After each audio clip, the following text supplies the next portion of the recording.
Edgar Cayce was a famous 20th-century Christian mystic who regularly entered an altered state of consciousness from which he answered questions and gave information on a broad range of topics. His psychic dissertations included historical data on famous and completely unknown people and events. Within this broad array of material was a generous amount of detail about the history of Britain, including many of the people, places, and events recognized by mainstream historians. But there was also much information on the inner lives of individuals, their thoughts, feelings, and motivations. This encompasses the soul dimension of human experience that is typically not part of historical analysis. When asked about the source of the information, Cayce responded that the thoughts, actions, and intents of each individual are recorded in the skein of space and time called the Akashic Records, also known as God's Book of Remembrance and the Book of Life. Cayce claimed to be able to read the Akashic Records during his trance states, thus his psychic discourses became known as readings.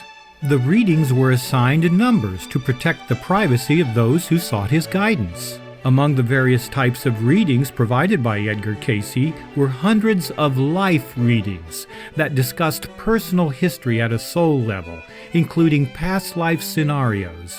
In other words, reincarnation. Thus, the personal soul dimension of history is embedded and interwoven in the fabric of collective public history. The key to understanding the Cayce perspective on history in this broader sense is to recognize the soul dimension of experience and appreciate the importance of soul development.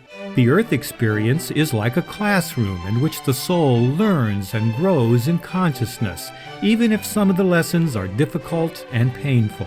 Soul experience is not isolated. Rather, it is embedded in relationships with other souls who tend to incarnate together in groups. Since most of the Cayce readings that discuss human history are provided as part of a life reading for an individual, who in turn is a member of a soul group, the historical periods described in the readings tend to be episodic, rather than strictly chronological.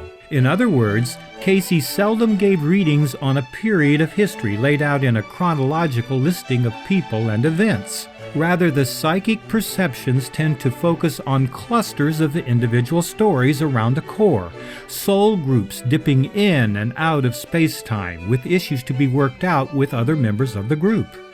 For example, 13 individuals received readings from Edgar Cayce that discussed past lives in Britain as Hebrew refugees, who migrated from Palestine when there was invasions and captivity during the reigns of Hezekiah and Zedekiah in the 6th and 7th centuries BC. They were not the only readings that discussed the lost tribes of Israel, but they do form a fascinating perspective on ancient migrations, especially with regard to Britain. The next major group of readings, from a chronological standpoint, involve Romans that entered Britain beginning with Julius Caesar in 55 BC. For the next 4.5 centuries, Romans interacted with the native populations in various ways, including warfare and conquest, but also in commerce and social exchange as part of the expansion of the empire. After the Romans left in the early 5th century AD, Germanic peoples migrated into Britain in what has been called the Anglo-Saxon invasion.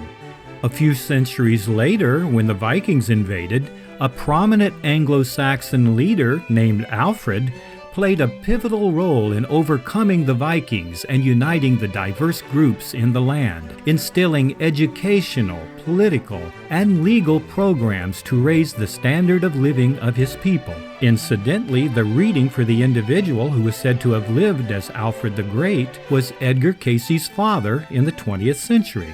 One of the Vikings who invaded Britain and became assimilated into the culture as a monk was Cayce, one of Edgar's sons. So there is definitely a soul group aspect to these clusters of incarnating souls as they weave into the fabric of what we call history. The next major grouping of readings associated with British history cluster around the Crusades, both from the perspective of warriors who trekked to the Holy Land to fight the Muslims, but also on the home front, where family, and particularly wives and companions, were left to fend for themselves. Several of these cases describe the social and economic hardships and the management of resources and occasional misuse of privilege in those difficult medieval times. The next major grouping of readings focus on the House of Tudor, with notable readings for individuals said to have been Anne Boleyn, one of the wives of Henry VIII, and Queen Elizabeth, daughter of Henry and Anne. Even one of Henry's court jesters is cited in a reading. When Elizabeth failed to produce an heir, the monarchy shifted to the Scottish House of Stuart. This group of readings includes King James V of Scotland and Queen Henrietta, wife of Charles I, who was beheaded. The civil war that precipitated the execution of Charles I was led by Oliver Cromwell. A reading for the individual who is said to have been Cromwell anchors a cluster that also includes numerous associates who participated in the Civil War and subsequent socio-political events. The final group of readings in this collection center around Charles II, with particular emphasis on the period of his exile in Europe. During that sojourn, Charles was supported by numerous individuals who also received readings, including Edgar Cayce's wife, Gertrude, who was said to have been a member of the household where Charles hid while in exile. Certainly there are some limitations in this approach of historical exploration. Each section is essentially a composite made up of multiple perspectives, each consistent with the readings given for individuals of that place and time despite many years between readings. The personal stories are like facets on a gemstone, some rough and a bit crude, others highly polished with great detail and sophistication. So there is some inherent unevenness in the coverage, but that comes with the territory.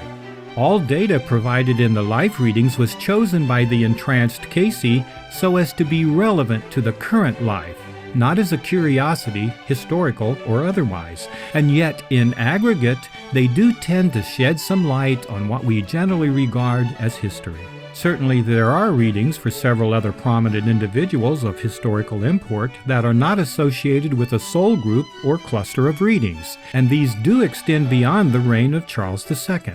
But the general pattern of soul group incarnations discussed in the Cayce readings make a definite geographical shift after Charles II to the colonies of North America, where a new nation was forming from its British roots. I hope you enjoy and benefit from this glimpse into the reincarnational history of Britain.